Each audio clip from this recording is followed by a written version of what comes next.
This is Sandstone, Minnesota. We're about 2 hours from the Minneapolis-St. Paul Twin Cities area, the only place where there's really major league racing around here. This is hardly the setting for an auto racing story, is it? But it is. In the 1970s, Kenny Weld was one of the most feared sprint car drivers in all the land, and he had an all-American image. And then 2 years ago, he was arrested on federal drug trafficking charges, and now lives here in a Federal Correctional Institute. The racing world has not heard from Kenny since then, until now. Kenny, first of all, the big question, how are you? I'm fine. Okay. I really am. A lot of people are concerned about my health, about my state of mind, but I'm doing fine. I'm adjusting well. You've gone through a lot of things. Does remorse most describe your feeling right now? Remorse, guilt, a lot of things like that. But do I feel bad? Sure, but that life's over with. I'm ready to start again. I'm ready to not start that. Excuse me. I don't want to start that. A new life. A new life. I want to get back. I want to be a father to my children again. I want to be a husband to my wife again. That's my goals. Remorse for the past, sure. That's something I feel bad about, and I don't want anything like that to happen again. What about the future? You talked about getting out and becoming a family man again. How about racing? Do you think that's a part of the future? Sure. It's been my life. I got away from it one time, and it didn't turn out too well. I expect to go back into the racing community. I expect to be a contribution to the racing community. And the people in the racing community have expressed to me that they don't feel ashamed of me, that they don't feel mad at me. They just say, well, Kenny, we know you, and we know something happened. You got kind of messed up, but you're still Kenny, and we'd like you to come back and join us. And I expect to do that. And a lot of people have given me tremendous support. Is driving definitely in the past? I don't know. When I get out of here, I'll be so old. I don't know if I'll be able to drive anymore. I quit racing because I broke my back. That has since healed, and when I sit here with nothing to do, I envision myself getting back there, and the killer instinct comes back. But I don't know. We'll just have to leave those decisions up to the Lord and what He decides for me to do. In thinking about the past, do you have anything? Do you care? Do you consider it not your business in the area of advice for other people who might be, let's say, under fringes of what you once were? Let me give you a little insight. Our society is somewhat drug-oriented. You've got whiskey, which is definitely a drug. You've got, I know there's small but caffeine, cigarettes, and things like these. These are all addictive. How many people are addicted to tranquilizers and things like this? That's very, very subtle. Very subtle. Now you take pot. Pot is very widespread. You take cocaine. Cocaine is getting more and more widespread. The only difference between these, other than the severity, obviously cocaine and pot are much more severe of drug than, we'll say, beer or cigarettes or coffee or something like that. Sure, expensive also. But the point is that even though they don't feel bad or wrong to do them, they're definitely illegal. That is the one thing you want to keep in your mind, that these things are illegal. They'll put you in jail for doing this. I know.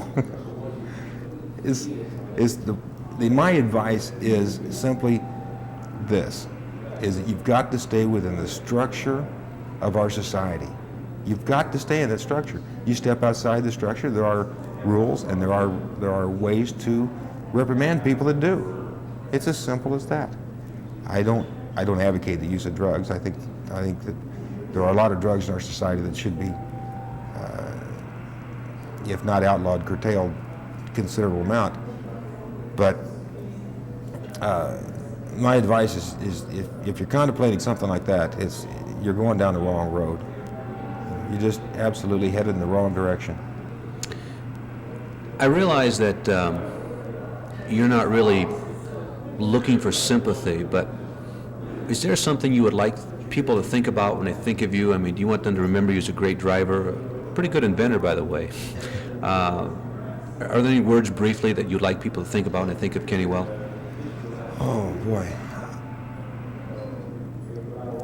First off, I appreciate the concern. I appreciate people worrying about me. That's nice. I really appreciate it, and that's good to feel. I don't need the sympathy. I'm doing my time. I had a hard time adjusting to this type of environment, but I'm getting along fairly well now. My family is stuck with me. My friends have stayed with me. My church, who I became a member of, Southview Baptist in Kansas City, shortly after the realization that I was headed in the wrong direction, they've adopted me, which is really great. It gives me a family to go home to.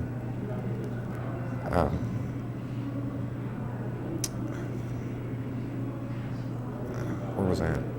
God. Talking about, is there something you would like people to think of you?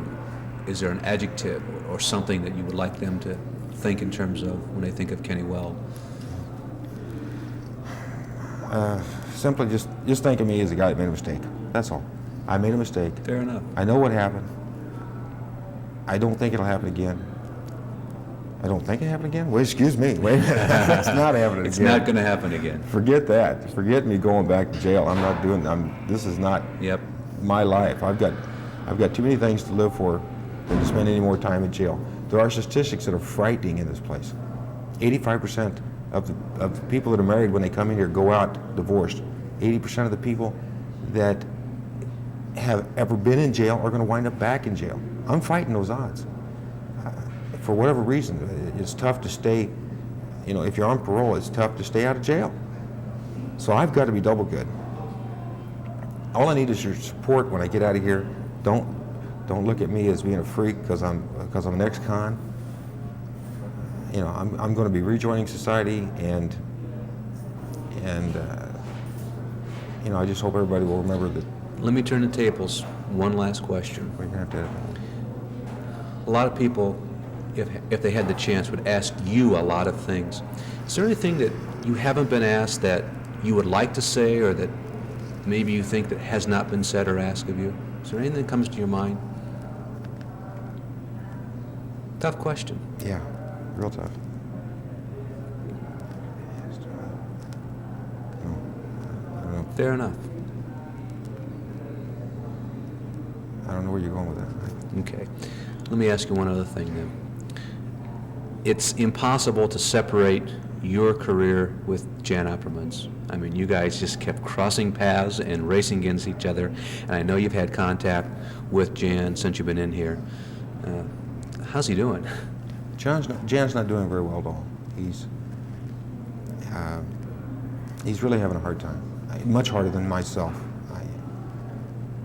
He's incapacitated. He's not able to move by himself. He's not able to eat by himself. Wait a minute. Let's strike all that. Fair enough. No problem. Let's strike all that because that's his privacy, and then I'm intruding on his privacy there. You want me to just not even ask a question? Well, I don't know. I'm trying to think of a way to. That's not a problem at all. To bring it through. Because I don't think his family wants everybody to know that. Okay. Why don't I just phrase it, have you had any contact with him? Because I think people would be interested to know, yeah, I've had contact with him. Ready? Your career in Jan Opperman's, it was inevitable. You guys crossed paths many times and raced against each other. Have you had any contact with him? Yeah. I've written Jan a couple letters, and he's responded. A guy who's an airline pilot named Tom. I can't remember his last name right now. But Tom comes up. He's seen me a couple times and informs me as to how Jan's doing. And oddly enough, after all this, we've gotten to know each other a little bit better. After all this, finally It's come around. Yeah. Well, we share one thing in particular. We share the Lord, and that's good. We converse. And the first thing that happened to me when I became Christian was that all the hate went out. And a lot of it was directed toward toward Jan. And we've since become friends, and it's really good. It's a good feeling. Growing up in Toledo, I never remember not knowing Raleigh. Raleigh was a friend of the family. And all Super that guy. stuff. Yeah, so my past was... Well, let me preface that by a little bit. Yeah. Is that in 1967, Greg lost the USAC point championship by 1.5 points at the last race at Ascot Park to Johnny Rutherford. Oh, that's right, the year before. That's right. On his rookie year. Yeah, his rookie year. And then... It wasn't the year before, it was a couple of years before. Yeah, but the reason why he won that one is because Raleigh busted his leg with a Reading, of course. But this is not for publication, this is just me. Okay. You know, I went in there, and Greg's idea of honest business is... Yeah, he's not recording any sound. Okay. Just pictures. But you can get rid of that. It was true. Yeah. When I said it, I meant it. Yeah. Okay, I don't feel that way today. Yeah. So therefore, that doesn't matter. Yeah. But I didn't lie, because I meant what I said. Something about being... It's in your own mind. It turns around. Where's your little brother? I never heard anything from him. He's still kids. He what? How if you screwed up in a turn, particularly run a little go-kart down the course on a road course, you screwed up one corner and slipped behind, and you're accelerating, and those guys in front of you going, momentum is really important. It's expressed in different terms. Yeah. Or if you get around, you'll get off. You know what I mean? If you get around, you'll get off. Yes. Yeah. You can't get around, you can't get off. That's what he said.